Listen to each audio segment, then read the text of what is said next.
उस समय quite decent package पे मैं था, 27 LPA।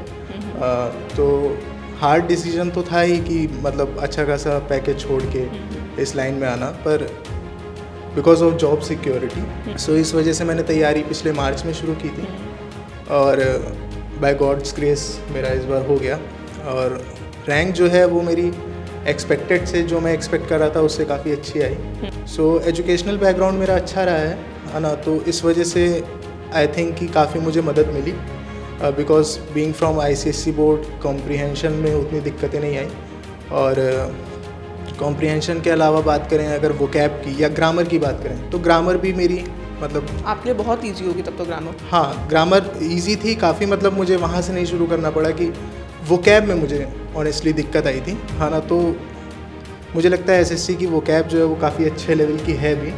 मतलब नॉर्मली जो हॉलीवुड मूवीज़ वगैरह में जो यूज़ उतना नहीं होता है, मतलब थोड़ा बहुत ही ईडियम में मूवीज़ वगैरह में पाता था, बाकी तो वोकैब और में मुझे मतलब काफ़ी लंबा समय देना पड़ा। Hi everyone, this is Ananya, your English mentor, और आज हमारे साथ हैं शिवांक अग्रवाल, जिन्होंने क्लियर किया है SSC CGL 2025, वो भी पहले ही अटेम्प्ट में। तो आज हम जानेंगे शिवांक से कि उनकी क्या स्ट्रैटेजी रही। वो भी आपकी तरह एक नॉर्मल एस्पिरेंट थे, क्या जर्नी उनकी रही, क्या स्ट्रगल्स उन्होंने फेस किए, और उनका एजुकेशनल बैकग्राउंड क्या था कि उन्होंने पहली बार में ही SSC CGL क्रैक कर लिया है, क्या उनकी स्ट्रैटेजी थी। चलिए जानते हैं। तो सबसे पहले तो congratulation Shivank. Thank you ma'am. अब मुझे आप अपने बारे में पहले बताइए थोड़ा सा कि आपकी एजुकेशनल बैकग्राउंड क्या है।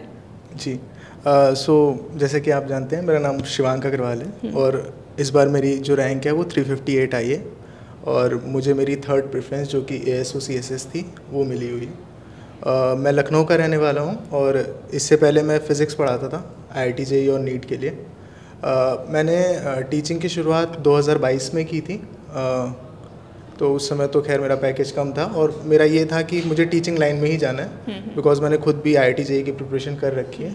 और लास्ट जो मैंने जॉब छोड़ी थी तो PW मुंबई में था मैं, फ़िज़िक्स वाला में, और उस समय क्वाइट डिसेंट पैकेज पे मैं था, 27 LPA। तो हार्ड डिसीजन तो था ही कि मतलब अच्छा खासा पैकेज छोड़ के इस लाइन में आना, पर बिकॉज ऑफ जॉब सिक्योरिटी तो मैंने सोचा कि, और अभी मेरी एज 28 है, सो उस फील्ड में मुझे ये था कि मतलब मैं समझ नहीं पा रहा था कि 40-45 की उम्र में मैं कहाँ पे हूँगा, बिकॉज मैनेजीरियल पोस्ट पे मेरा कुछ इंटरेस्ट उतना था नहीं। और टीचिंग का तो ऐसा है कि मतलब आपको 3 साल या 4 साल का एक्सपीरियंस है या फिर 10 साल का एक्सपीरियंस है, आप सेम ही जगह पे हो, बहुत ही डाइसी फील्ड है। सो इस वजह से मैंने तैयारी पिछले मार्च में शुरू की थी और बाय गॉड्स ग्रेस मेरा इस बार हो गया। और रैंक जो है वो मेरी एक्सपेक्टेड से, जो मैं एक्सपेक्ट कर रहा था उससे काफ़ी अच्छी आई और थैंकफुली जो कंप्यूटर की कट ऑफ भी मेरी निकल गई, तो ये चीज़ अच्छी रही। अब बात करें अगर एजुकेशनल बैकग्राउंड की, तो मैंने बीटेक किया हुआ है Rajiv Gandhi institute of petroleum technology से। 2021 में ख़त्म किया है बीटेक इन पेट्रोलियम इंजीनियरिंग। और 2017 में मैंने उस कॉलेज में एडमिशन लिया था थ्रू IIT JEE एडवांस्ड। और 2016 में मैंने 12th ख़त्म की, which is from ICSE board from Lucknow public school. So educational background मेरा अच्छा रहा है ना, तो इस वजह से आई थिंक कि काफ़ी मुझे मदद मिली because being from ICSE board comprehension में उतनी दिक्कतें नहीं आई। और कॉम्प्रिहेंशन के अलावा बात करें अगर वोकैब की या ग्रामर की बात करें तो ग्रामर भी मेरी मतलब आपके लिए बहुत इजी होगी तब तो ग्रामर। हाँ, ग्रामर इजी थी काफ़ी, मतलब मुझे वहाँ से नहीं शुरू करना पड़ा कि नाउन और प्रोनाउन की डेफिनेशन से। सो बेसिकली मैंने एरर से चीज़ों को स्टार्ट किया, मतलब जो बहुत सारी चीज़ें होती हैं जैसे डू डस के साथ first form of the verb लगाना, ये सब तो मुझे पहले से पता था। पर हर एग्ज़ाम के स्पेसिफिक कुछ क्वेश्चंस होते हैं, जैसे एक टॉपिक मैंने आपका देखा था वो जो 2 फ्यूचर एक साथ नहीं आ सकते, ऐसा कुछ। सो वो सब जो जिसमें बार बार मैं गलती करता था मॉक टेस्ट जब देता था, तो वो सब मैंने वहाँ से देखा। बाकी वोकैब में मुझे ऑनेस्टली दिक्कत आई थी, हाँ ना, तो मुझे लगता है SSC की वोकैब जो है वो काफ़ी अच्छे लेवल की है भी। मतलब नॉर्मली जो हॉलीवुड मूवीज़ वगैरह में जो यूज़ उतना नहीं होता है, मतलब थोड़ा बहुत ही ईडियम में मूवीज़ वगैरह में पाता था, बाकी तो वोकैब और में मुझे मतलब काफ़ी लंबा समय देना पड़ा। और उसके लिए एक मैंने जो स्ट्रेटेजी फॉलो की थी वो ये थी कि थोड़ा बहुत तो ब्लैक बुक भी मैं करता था, लेकिन थोड़ा बहुत मैं वीडियोस का भी सहारा लेता था। कई सारे मतलब ऐसे मैंने एक किसी पर्टिकुलर टीचर को फॉलो नहीं किया है, लेकिन जो शॉर्ट वीडियोस आते हैं वो कैप के, जैसे आप भी बनाती हैं कभी कैफ़े वगैरह में जाती हैं तो सो वो सब देख के धीरे धीरे, और जैसे दोस्तों के बीच में बैठे हैं तो उनके बीच में हमने यूज़ की, तो वो आपकी लाइफ का पार्ट जब बनने लगता है तो वो उतना मुश्किल नहीं रहता है। और बात करें मैथ्स की तो मतलब एसएससी में ऐसे कोई बहुत मुश्किल मैथ्स तो आती नहीं है कि जब जेई का आपने प्रिपरेशन कर रखा है तो, बट स्टिल यहाँ पे जो तरीके हम यूज़ करते हैं वो काफ़ी फास्ट होने चाहिए, तभी आप क्वेश्चंस फटाफट कर पाएंगे गिवन टाइम फ्रेम में। सो उसके लिए भी मैंने सबसे पहले जो मैंने शुरुआत की थी मार्च में, वो मैं बताना चाहूँगा। मैंने सबसे पहले कुछ नहीं देखा था, बस मैंने ये देखा था कि एसएससी करके एग्ज़ाम होता है, उसमें क्या क्या आता है, और मैंने टेक्स्ट बुक का एक मॉक दिया था सबसे पहले, और मेरे 100 नंबर आए थे। फिर मैंने अगले दिन फिर दिया, 2-3 दिन दिया, लेकिन मेरे नंबर 100 से ऊपर बढ़ नहीं रहा था। सो मुझे लगा कि यार पुराने बैकग्राउंड, सिर्फ बैकग्राउंड के दम पे तो पेपर नहीं क्लियर किया जा सकता, क्योंकि 100 नंबर पे तो क्या ही होगा। क्योंकि बहुत से लोग को ऐसा लगता है नहीं यार कि मैंने ये एग्जाम निकाल लिया तो मेरे लिए एसएससी बहुत करेक्ट, मैंने भी 6 बार सीडीएस निकाला और एक भी बार पढ़ाई नहीं की थी। बीटेक के साथ साथ मैंने 6 बार निकाला। सच बताओ मेरे साथ भी ऐसा ही था। मैं भी स्क्रीनिंग में निकलती थी और हमेशा। उसमें यही था कि मतलब शायद 100 नंबर का होता है उसमें इंग्लिश, तो 80-90 में इंग्लिश में ले आता था, 60-65 उस मैथ्स में ले आता था, जीके 10-15 की भी कल निकल गया कट ऑफ सिंपली, और एक बार एफकैट भी निकाला था। पर पता नहीं, मुझे ये नहीं समझ में आता, लोग ऐसा बोलते हैं कि सीडीएस जो है वो एसएससी से, सीडीएस का रिटन की बात कर रहा हूँ मैं, वो ज़्यादा मुश्किल है। मुझे तो भाई मतलब इस एग्ज़ाम के लिए मुझे 9-10 महीने एसएससी थोड़ा सा फंसाता है बस, ये इसलिए एसएससी खास है कि इवन एसएससी एमटीएस का आप पेपर दोगे तो आपको लगेगा कि यार ये क्या फंसा रहा है मुझे क्वेश्चंस में। एसएससी की बस ये खास बात है। लेकिन आप मुझे ये बताओ कि आप एस्पिरेंट्स को क्या बताना चाहोगे? अभी जो नया वाला एस्पिरेंट है, एक तो बहुत ज़्यादा डरा हुआ है कि अब तो सेक्शनल टाइमर भी आ गया है, तो आप क्या कहना चाहोगे? उन्हें क्या चीज़ दिमाग में रखनी चाहिए पेपर देते टाइम? मैम मेरा सेक्शनल टाइमर जैसे ये तो आपका सीपीयू में भी आ गया था, तो उसमें मैंने एक चीज़ गौर की, ये कि उसमें मैथ्स के क्वेश्चंस काफ़ी, जब सेक्शनल टाइमर के बाद जो आए हैं क्वेश्चंस वो ज़्यादातर 1 लाइनर या 2 लाइनर ही हैं। तो मतलब मैं अपनी गट फीलिंग के हिसाब से बताऊं तो मुझे लगता है ये शायद अच्छी बात है कि अगर सेक्शनल टाइमर आ रहा है तो इसका मतलब ये है कि वो क्वेश्चंस को थोड़ा इजी करने वाले हैं। मुझे ऐसा लगता है, मैं ऐसे कोई गारंटी मुझे नहीं इनफैक्ट ऐसा लगता है कि बच्चों को थोड़ा सा सिलेक्टिव ज़्यादा बनना पड़ेगा। देखो अगर वो कोशिश करेगा हर एक क्वेश्चन को सॉल्व करने की तो प्रॉब्लम हो सकती है ना, उसकी नेगेटिव मार्किंग ज़्यादा उसकी हो सकती है।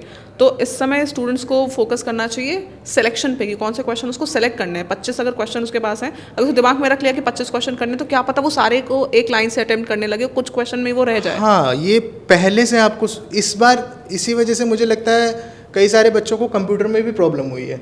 क्योंकि 2 घंटे तक दिमाग एकदम, जब आप कोर पेपर दे रहे होते हो 2 घंटे के बाद दिमाग एकदम जवाब देने लगता है, और उसके बाद आपके सामने आया था, मैं अभी भी उस फील को, मतलब जो उस समय मैं फील कर रहा था मुझे याद है अभी भी, तो 15 मिनट का जब अचानक से गिरा तो पहला क्वेश्चन स्किप, दूसरा स्किप, करते करते 10-12 स्किप। और उसके बाद लगा यार कल शाम को हमने टाइपिंग दी थी, आज 2 घंटे पूरा दिमाग लगा के कोर दिया है, अभी 3-4 महीने पहले प्रीलिम्स दिया था, सारी मेहनत पे मिट्टी फिर जाएगी इस 15 मिनट के चक्कर में। लेकिन मैंने कंप्यूटर की बहुत ज़्यादा पढ़ाई की नहीं थी, तो मेरा ये था कि भाई अब अपन लॉजिक से करेंगे, और मेरा मतलब ये कोई टारगेट नहीं था कि 60 में से हमको 45 लाने हैं, 50 लाने हैं। भाई क्यों लाने हैं, आपको नौकरी लेनी है, हीरो नहीं बनना है, सीधी सी बात है ना। तो उस मेंटेलिटी से अगर किसी बच्चे ने किया है तो उसके नंबर आए हैं कंप्यूटर में, क्योंकि मेरे हिसाब से उसमें 8-10 क्वेश्चन तो ऐसे थे जो बन सकते थे। लेकिन अब आप ये सोच गए हो कि अगर मैं 45 ही नंबर लेके आऊँगा तो फिर भाई कई बच्चे ऐसे हैं जिनके 0 भी आए हैं, है ना। बुरी बात है, पर देखिए एग्ज़ाम में अनप्रिडिक्टेबिलिटी तो रहती ही रहती है। आप मतलब अगर आप कॉम्पिटिटिव एग्ज़ाम देने जा रहे हो और आप जनरल कैटेगरी से हो और इस लेवल का एग्ज़ाम जिसमें 30 लाख बच्चे बैठने वाले हैं, तो आपको थोड़ा तो तैयार रहना ही पड़ेगा भाई। मैच्योरिटी तो कल आपके ऑफिस में भी आपके सामने ऐसी तैयारी शुरू करने से पहले आप मुझे बताओ आपका माइंडसेट क्या था? जैसे आपने बताया फर्स्ट टाइम में आपका क्लियर हुआ है, आपने मार्च में तैयारी शुरू करी, मतलब आपने टाइम बहुत कम लिया है, राइट? तो आपका एकदम प्रॉपर स्ट्रैटेजी आपने कैसे फॉलो करी, आप वो बताइए हमारे एस्पिरेंट्स को। अगर आपको ऐसा लगता है कि आपका बैकग्राउंड ठीक है, है ना, तो मतलब ओवर कॉन्फिडेंस नहीं, पर हर आदमी अपना आकलन खुद ही कर सकता है। और एक तो अगर आपको लगता है आपकी का बैकग्राउंड ठीक है, तो मैं कहूँगा पहले आप पेपर लगा के देखो। डरने की ज़रूरत नहीं है भाई, आप कितने ही बड़े बेवकूफ़ हो, लेकिन आपके पहले अटेम्प्ट जब आप फर्स्ट मॉक दोगे तो 200 में से 0 तो नहीं आएंगे, कुछ तो आएंगे। और आप देखोगे उस टॉपिक के क्वेश्चंस आप बार बार करोगे, आप कितने भी मॉक लेके बैठोगे उनके सही होंगे, और इसी तरीके से कुछ टॉपिक आप ऐसे पकड़ पाओगे जिनके क्वेश्चन आप बार बार गलत करोगे। आपको उन टॉपिक्स के पीछे जाना है।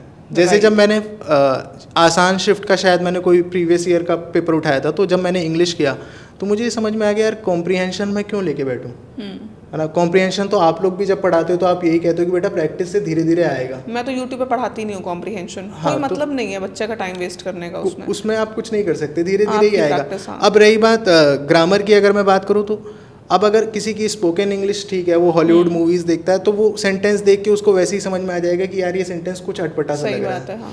तो आप टॉपिक आइडेंटिफाई करो कि आपकी कहाँ गलतियाँ हो रही हैं और उस टॉपिक को पढ़ो। वीक पॉइंट्स पे वर्क करना है आपको।